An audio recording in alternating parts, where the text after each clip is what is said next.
Hi, everybody. Welcome back. The ALiEM team here. We are very excited today to have Dr. Martin Eve all the way from the UK here with us to talk about open access from his perspective. So, Michelle, I'm going to turn it over to you. Yes, well, I'm super excited to have our celebrity of the day on our Hangout on video on air, and it really illustrates. It's amazing how much technology has reshaped our lives, and we can just kind of reach over the Atlantic and talk to Dr. Eve. So Dr. Eve is a lecturer in English literature in the University of Lincoln, who is super famous for many things, but among one of them is the founder of the Open Library of the Humanities. And Nikki and I came to idolize him really after this article came out in the Atlantic about open access. I'm like, oh my gosh, we as bloggers in the medical field feel like we're about 10 years behind. Maybe we could try to do a little catch up here. And we're like, gosh, why don't we just tweet at him and see if he even responds? And lo and behold, here he is. So, yay! Welcome, Dr. Eve. Well, you've done the thing of embarrassing an English person by talking about fame and things like that, but I'm very honoured to be here. Thank you for having me today. No, thank you. Well, first of all, I wanted to comment on the fact that you have an empty bookcase and behind you, and it's so fitting, right? Because you're all about digital technologies, getting information out there, and so no books it's a nice metaphor. It is. It's not strictly true, I'm afraid, if you see the rest of my office. But and we can actually talk about the interrelation between print forms and digital later, because I don't think they're exclusive in the way that many would like them to be, especially for longer form publications. But yes, I'll take it as a nice introductory metaphor there. Well, very good. Why don't we start off with that then, and step back a little bit towards the basics, so we're kind of talking about the same stuff, and maybe if you can share with us, what's your interpretation of what open access is, and why should we have it? So, as far as I'm concerned, taking various historical definitions of open access, the term refers to the free availability to read and reuse scholarly research online. It has certain economic precursors that make it viable, and it's not applicable to everywhere in our contemporary environments. So authors who write novels probably are not going to go down the route of open access in most cases, because they are reliant on a market to sell their work so that they get an economic return from selling it. We know, though, that in the university environment we have a system where ideally scholars are paid a salary by the university, they have tenure, they have job security, and they're paid so they can produce things to give them away. And they do give them away. They give them away to publishers. The problem is that publishers are often reliant on selling things through a market to cover their own labour costs. In an ideal world, and if we can reconfigure those economics, it's possible for scholars within universities, researchers, scientists, to give away their work and to let anybody read the products for free, which comes with huge societal benefits. Yeah, and what you're saying actually echoes really closely to the recent announcement I remember as at the Gates Foundation. The Melinda and Bill Gates Foundation actually has this open access policy where it says now anything that's partly or fully funded by them, they're required to all the data to be open access over a 2-year phase-in period, from what I understand. So I think the medical fields are slowly catching up with the humanities. Okay, so first of all, I'll just say the humanities are definitely not at the far end of being ahead in this. Compared to many scientific fields, they lag by about 6 to 10 years in embracing the phenomenon. The fact that I just wrote a book about open access in the humanities, the fact that the subtitle of that contains the word controversies, actually masks the fact there are so many resistances to the phenomenon in our disciplines, and I can talk about why that is if you like. But the Gates Foundation case is actually a really interesting one, because Bill Gates obviously amassed his fortune through building an empire built on closed proprietary software in which he wouldn't give away the source code. But the second that he is funding work, he recognizes the public value of openness and mass dissemination and letting people reuse material. So that's a really interesting contradiction, given that a lot of the history of open access also dates back to the free and open software movements. Yeah, that's really true to the word, and it actually mirrors a lot of what we are trying to do in the medical blogging world, because I think as a principle, education and information should be free to those who want it, but from a sustainability model, how do we keep this going kind of, how do we fund this? And I think it mirrors a lot of the same issues that you're talking about. But, I would love to hear some of the current resistances or problems or things you've noticed in this world of open access. Also, I think you've already touched on one of the problems there, which is to do with sustainability and economic viability of publishing. So there are two primary ways that we can do open access when we talk about it. So it's slightly different perhaps to blogging in the sense that when we talk about open access, we actually mean the peer-reviewed literature on the topic, making that freely available to read. And I think blogging is something that intersects closely with it, but in the technical sense, we mean peer-reviewed journal articles, books, and book chapters. We can talk about, perhaps come back to blogging in a bit, I think. Fair enough. But so, at the moment, we have the system, as I said, where publishers sell subscriptions of journals. And some of them do very well out of this. Their primary clients are university libraries around the world. We know, though, that Elsevier, for example, one of the largest scientific publishers, makes about £1 billion profit out of this every year. It's extremely profitable for certain larger entities. At the same time, the cost of subscribing to all the material that academic libraries need has risen by 300% above inflation since 1986. So that's where you get the access gap, and even people at universities are unable to access the research material they need, let alone the general population. But if you come from a very well-funded university, this problem doesn't look particularly bad. You can get access to almost all the stuff you need, and the things you can't get, you probably just have to write a whining letter to your librarian and they'll try and find the money somewhere. So if we're going to reconfigure these economics, there are two ways we can do it, and I'll get back to what I was saying. One way we can do open access is called the green route, and this is where researchers deposit a copy of their work in an institutional repository. So the publishers are still going to sell a subscription, but they're going to say to the researcher, okay, all right, within a year or 2 years, we'll let you put a copy of your accepted manuscript in your repository and anyone can read it. It'll just be the Word document that we accepted. It won't be typeset. It won't have the value-adding functions of publishing. It'll be delayed, perhaps, etc. But nonetheless, that's a step forward. It lets us get access to read this stuff. And we've got a lot of evidence, actually, from high-energy physics that this doesn't damage publishers' revenue models at the moment. So that's great as an interim transition solution. But if we want this stuff to be available at source, freely to read and reuse, we need to work out different ways of paying for publishing. And the people who currently have access are very worried that these reconfigurations disadvantage them in the career structures of the university. Because the university is dependent upon researchers publishing for their careers. So the most obvious way you could reconfigure this would be to say, okay, I'm a publisher, I need to pay for my labour, you're saying I can't sell it because you want me to give it away for free. Well, maybe what I'm actually doing is providing a service to authors, and I should charge them and their institutions. Well then, suddenly, those researchers who were so keen on others not having access are suddenly saying, but that means that I might not be able to publish because we don't have the funds for that type of activity. So that's one example of the kind of resistances you get if you reconfigure the economic model, and suddenly people are put at the sharp end of the economic crisis that already exists, but hasn't been exposed to them before because of the strange market we have. There's a lot in there. Sorry if that was very dense. No. Well, I have a question about that. I had read about the green and the gold route, and one of the thoughts that I had was, would the public be suspicious of people who pay to publish their studies and their research? If I, as a scientist, find that a drug is successful, whether or not it truly is, but I pay to publish it, don't I inherently have a bias in that? So the payment for publication is supposed to be completely separate from peer review criteria.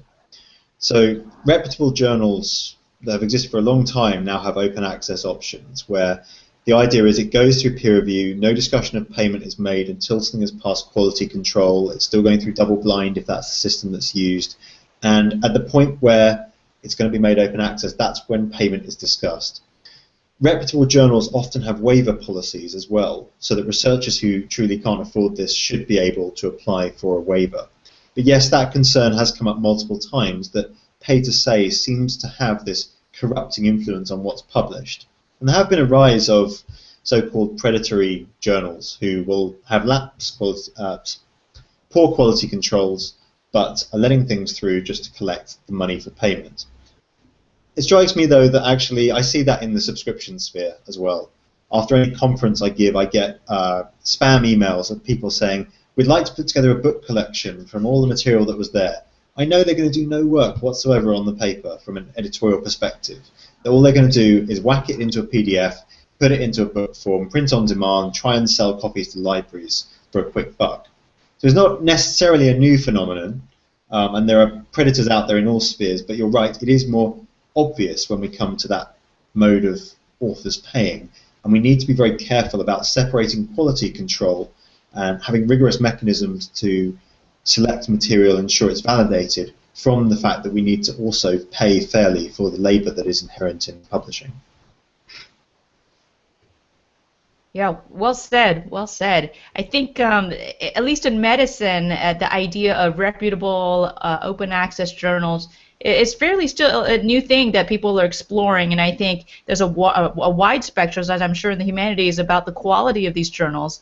The one medical journal I know that is held in high esteem, PLOS One, does have this waiver form that exists, and I think that's great. And would be nice to divide this church and state idea of content, quality of content, and then the payment issue. But this whole cost shifting model, I think, is a really interesting model to pursue, I think. And PLOS One is interesting as a model for quality control because it's got a very specific criterion of technical soundness for publication, which omits the criteria of novelty and importance that most publications like Nature, the traditional high flyers like Science, would say are crucial to their model. But the argument there is that something like rehydration therapy, and I heard one of the founders of PLOS talking about this, when rehydration therapy first came into use, we know now this is a massively successful technique that can be deployed cheaply across the world and saves millions of lives a year. When that was first being discovered and invented and published, we can see that there was a delay between the point when it was accepted and the point when it went online, the point when it was submitted and the point where it was accepted. We can also probably surmise that it might have gone through, those key papers went through this cycle at other publications where they were rejected for being not novel enough, not important enough, even though it was technically sound. And the founder of PLOS, who was talking about this, said how many people died from the fact that that paper went through a criteria that rejected it on the basis of novelty and importance. And in those days, those months when it was in that cycle, people could have been being saved by it. So that's their argument, is that actually there's no place for novelty and importance in science, because you can't say at the time when you're judging it, you don't know what's going to be massively important. Things should be, if they're right, they should be available to read immediately because it will have benefits, especially in medicine and medical science, on people's lives. I think that's an excellent point that you raise. And when I read your Atlantic article, the interview, I was perusing through the comments section of that article, and there were a lot of people who said, well, if you're so worried about open access, just have your own blog and put all your work there, which is kind of what we have done in a sense. So the question is, do you think blogs and social media is the way to blow the lid on open access and to say, we don't need you journals, I'm just going to self-publish by myself?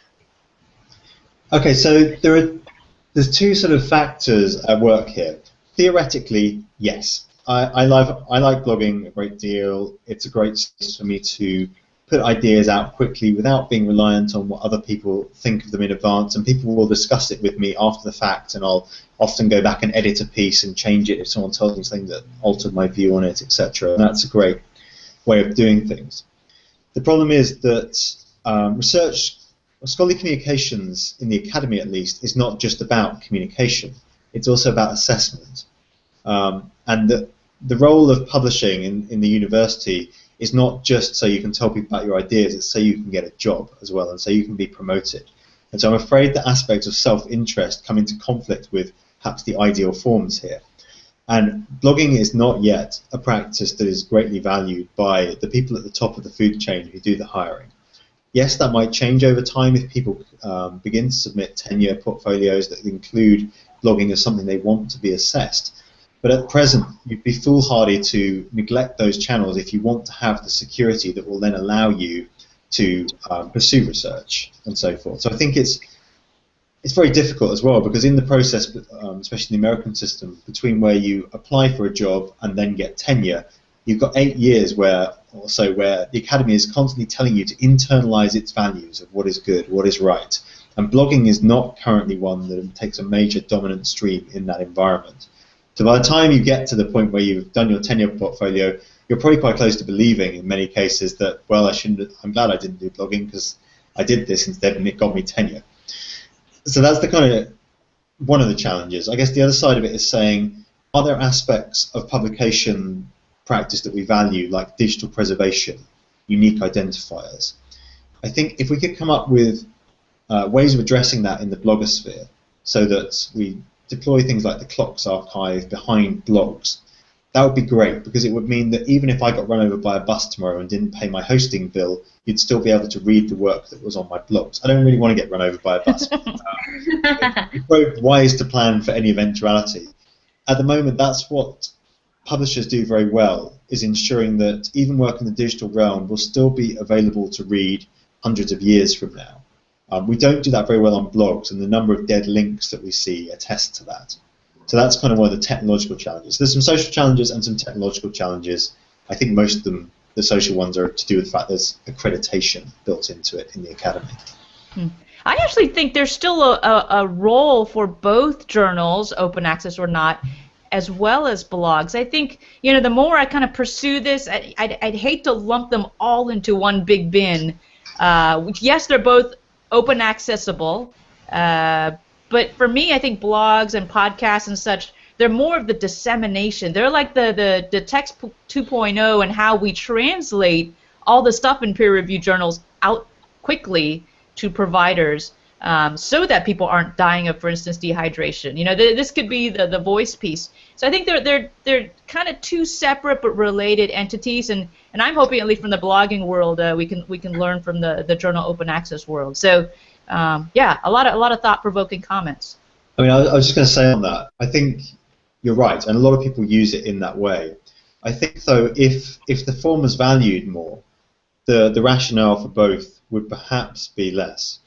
So if the technological mechanisms for blogging were as good for the scholarly ecosystem as they are for journals, so discoverability, preservation, addressability, etc., if it was the same for blogs, and there was a peer review system for blogs, perhaps, where even after the fact, might that distinction go, and might blogs be the vehicle for the really hardcore research as well as for the dissemination aspects? I don't know. I'd be very wary about voicing some of these opinions in more conservative circles, especially in the humanities. It seems to me to take 10 to 20 years to change any aspect of academic practice. That's the kind of glacial timescale we're looking at. So often I speak in quite conservative terms about this kind of things. I think some of my colleagues would be horrified if they found that I'd suggested that blogging might, with certain technological modifications, be a suitable substitute for the journals they know and love and trust. But it is interesting as a thought experiment to put that out there. It is. It does push the envelope a little bit to make people move forward and evolve. And I agree with you. I don't think it's going to replace it. And also, not anytime soon, anyway. But it's interesting to think. What are we actually saying is the value proposition of a journal object? Is it technological? Are there social elements? Can either of those be reconfigured to other spaces? Yep, absolutely. Well, I think I have one more question, which we kind of delved into a little bit. It's about this idea of the impact of open access, maybe on graduate education on your end, and not just physicians, but scientists, PhDs, the whole gamut of graduate education. Any thoughts on that?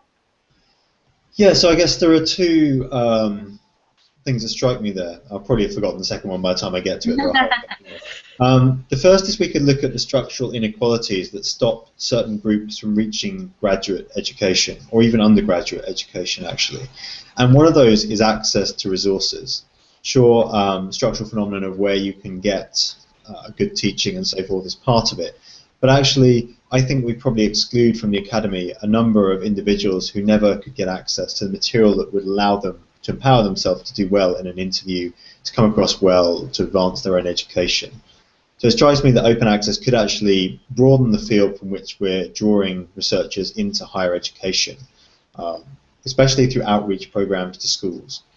It's all very well going and talking to schools about what you're doing, but if there's no way that the kids you're speaking to at that point can then access the material you were talking about if they're really curious, I'm sure there are brilliant people who never got the opportunity, basically, because this stuff was behind paywalls. I guess the second aspect of graduate education that strikes me is that there is a continuing perception that you have a choice between publishing open access or publishing in the places that will do your career good when you finish your doctoral study and go on. I think that's a false dichotomy, because the green routes, so quick digression into UK higher education politics here.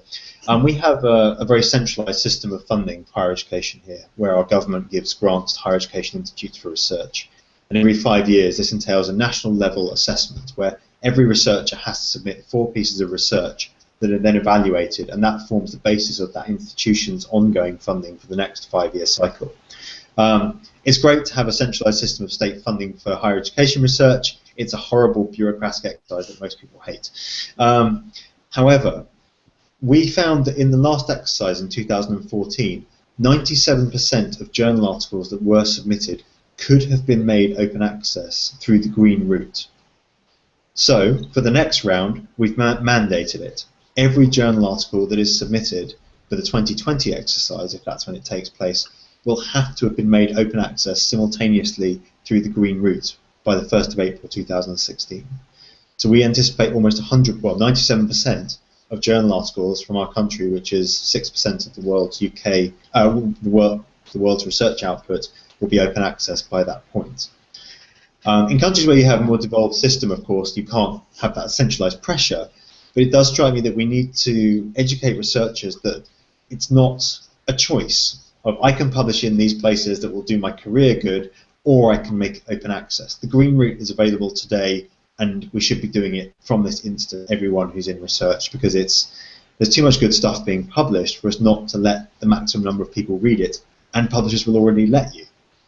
The longer reconfigurations of the economics that make the gold route possible are different, but it doesn't really matter. It's becoming something that's mainstream and graduate students can engage with without jeopardizing their careers now. And in fact, a lot of early career researchers are among the most enthusiastic advocates of open access. I'm not going to go down the digital natives type rhetoric that's been widely discredited, but they've grown up in an environment where they're used to disseminating their work as broadly as possible through their own channels on the internet, to post Twitter links, to have conversations on social media that point to a paywall that people can't get past doesn't make sense in that environment. So I think there's a fundamental mindset shift. It's just overcoming the fact that the academy tends to reproduce the same qualities in the people it trains that we have to overcome. So I have a question. You know, this open access is such an academic issue discussed amongst people in scholarly areas. How can we make the public care about this? And should they care about this? And imagine if we could somehow engage the public and get their support, could we move the pendulum of open access towards having open access? There are a lot of questions in there, actually, that are sort of broad and layered, I think. But one, most researchers don't care about open access. So how we make the public care about it is an even broader question. There are ways you can use arguments about taxpayer value where you have public funding of research for this. You have to be careful there, because you can often conjure this image of a taxpayer who's quite a mean figure and doesn't really want to fund research in the first place, and is often quite an anti-academic caricature of a taxpayer. There's a great piece by Peter Suber, actually, in a previous Spark newsletter that you can read online called Strong and Weak Forms of the Taxpayer Argument for Open Access. It's worth looking up. But fundamentally, actually, it is quite a good rationale. If the public are in any way paying for this, well, shouldn't they be able to read it? We can make broader cultural arguments as well, that it's good to have an educated society who have access to research literature and the products of higher education, because surely we can't have an informed participatory democracy without that kind of informed engagement in what's going on. it's good for clinicians, for example, although they may bug them from time to time when someone's done an arbitrary Google of their symptoms. It is good for patients to have access to medical literature and to take an interest in their conditions, to want to educate themselves on the matters, rather than just going, I take whatever my doctor gave me, I don't really understand what it is. That's not an ideal environment for anyone. So in a variety of realms, there are cases to be made. I think the medical one is quite a good one, actually. We know that there's a lot of dud information out there. The general public obviously want to be able to consult the internet and get access to high quality recommendations for what they should do. Do I need to go to hospital at this precise moment with these symptoms? If the first result is a Wikipedia article that isn't great because the secondary literature wasn't available for editors to cite it, then we've got a problem. So I think there are ways this argument can be made for the general public, but it's going to be a very long haul. And it's only with persistent advocacy and demonstration of the value of open access that I think we'll get there. I hope that answers that a little bit. It's a tough question, tough answer, like you say. Yeah, it's a good question, though. I think that's what drives big movements like these, when you don't have centralized powers like you do to move this open access discussion forward. And kudos to you to having this open access green route movement. I look forward to seeing what comes out of it. I think it's pretty groundbreaking. I hadn't heard of it. I mean, so I don't know if it's worth, just in our last couple of minutes, me explaining what I'm doing with the Open Library of Humanities and what that consists of. Absolutely, yes. So I mentioned before that one of the most well-known ways in which publishers are reconfiguring their models is to ask for this individual charge from authors, and we had a discussion about the problems of author pays. The other problem with that mode for the areas in which I work is that we don't have pots of money at the levels being asked for at individual institutions. So it's fine if we have hundreds of institutions all paying a subscription for a fairly low amount. Let's say we have 1,000 institutions all buying a subscription at $100 each for a journal that publishes 4 times a year. That's okay, we can afford $100. If someone said to me, when you publish an article, when you've had it accepted, you've got to find $2,000 individually to pay for that, my department will just go, well, we don't have $2,000 every time one of our researchers publishes. So one model, subscriptions, are a cost pool where lots of institutions bear the cost of publication between them. The article processing charge model is a cost concentration model where institutions that are publishing a lot end up paying a lot more. Institutions that don't publish don't pay anything, so the cost isn't shared. So what we're working on for the Open Library of Humanities is a model where journals can come onto our platform, and we will make them open access with no author-facing charges. And the way we do that is by getting a moderate number of institutions to all pay a moderate amount into a communal fund from which we remunerate the labour of publishing, so that when anything is past quality control, regardless of where that person came from, we make it open access. And that's a strange model, because it looks like you're just donating money to something and giving it away. But actually what you're doing is investing in a communal shared infrastructure where the costs are shared and the benefits are also shared because everyone gets access. And so far, it's going pretty well. It looks like you will get 150 libraries to sign on by the end of year 1. We're only asking for $1,000 each. By year 3, we're aiming for 700 libraries. The libraries get a governance stake in the rate of transition and whether new journals can come on board, so they become partners in the platform rather than just customers. It's about bridging the library budget world and the publishing sphere and getting this stuff done and paying people fairly for the work of publishing, but also being able to make it open access at the end. So that's what I'm doing. In your free time. That's really a creative model. Full time, actually. I have a grant from the Mellon Foundation to do this at the moment. So oh, wow. It is all-consuming, which is good and bad. But yeah. That's a very creative model, I think, kind of pooling the funds together.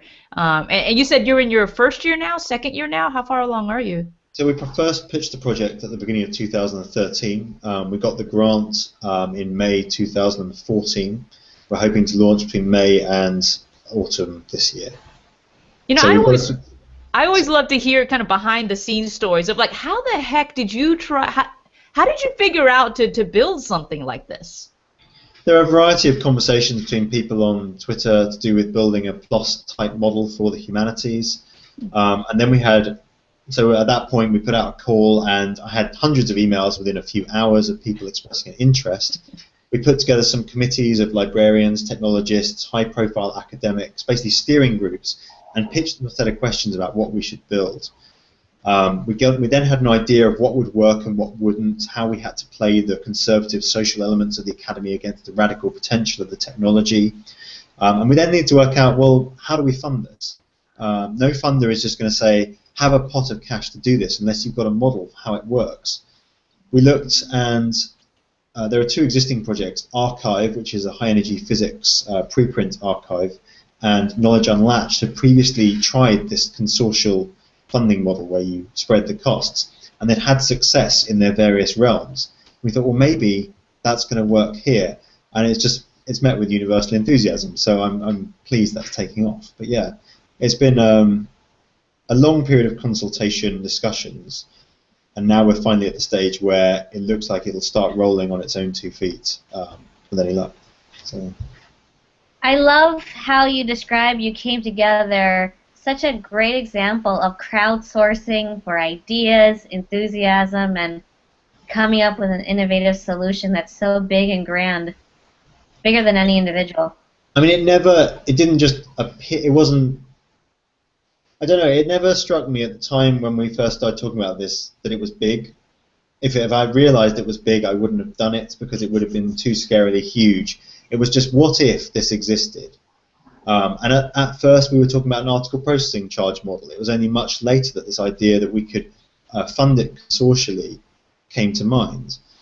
It was every time someone said, is this a problem, we'd change the idea slightly and then re-pitched it and saw what people think. And iteratively, in those discussions, the thing that now exists came about.